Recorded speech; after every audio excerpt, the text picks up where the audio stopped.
sype. Ty sypeš, hej. No, ale cez knihu. Nie, pod to.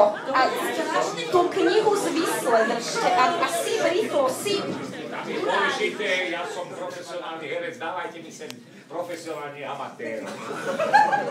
Áno. Prekladajú, čo je Beckett, ja neviem. Pán Slezaček sype a krsti, uvádza do života prezentáciu, keď ju možno ste ma zmagorili. Samuel Beckett hrí. Na knihu.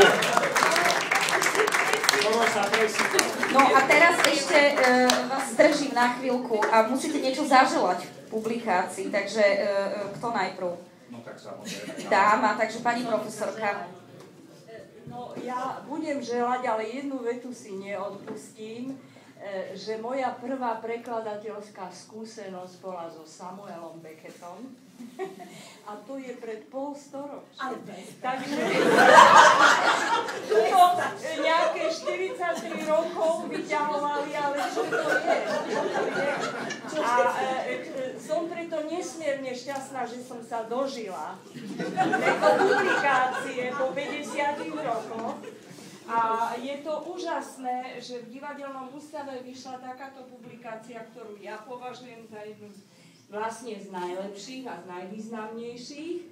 A preto jej želám, aby som parafrazovala jedného slovenského literárneho kritika, niekoľko kompetentných kritikov a dosť múzických čitateľov, pretože je to náročná literatúra a takéto veci vlastne netreba chápať ako bestsellery masové, ale ak to bude mať pár dobrých čitateľov, tak si to Beckett zaslúži, pretože aj my si Becketta zaslúžime.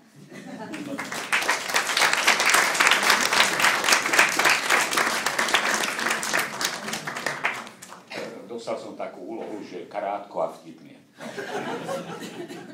Tak keď mi zavolal Martin Ondriska, že by chcel, aby som bol krstný otec, povedal mi to takým spôsobom, takým nejakým esperantom, že doteraz som nepochopil, čo chce. Pochopil som, že som už krstný otec, ale taký normálny deťom a toto je moja prvá skúsenosť, čiže to je pre mňa premiéra. Myslím si, že som na to ako stvorený, pretože ja na rozdiel od všetkých ostatných som čítal Becketta, ja som nerozumel do dnešného dňa, ja som teraz ako vypracoval na odborníka, na čo toto hrám, jak sa to volá, jak sa to hrá, kde to bývam? Nie, no, Panelák a Šeheresád, tak tomu rozumiem Beckettovi. Nie, chvála Bohu, no ale snáď sa to podarí. Ale jedno viem veľmi isté, a čo chcem zaželať, že bol by som veľmi rád a jedno viem, že stále čakáme na jedného Becketta a sú z veľkých tradícií svojho stavu. Sa pred premiérou vždy herci kopneme ako niekde, tak to tu nebudem predvádzať, ale poplúvam tú knižku pre šťastie a navyše pridávam a zaklopať. Preboha, nech už ten Godot príde. Najvyšší čas.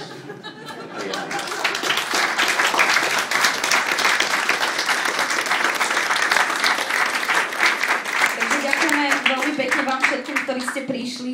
Ďakujem aj aktívnym účastníkom. Môžeš si sadnúť a pozývam vás na pohárik vínka a pagáčiky a neformálne stretnutia. Pekný večer.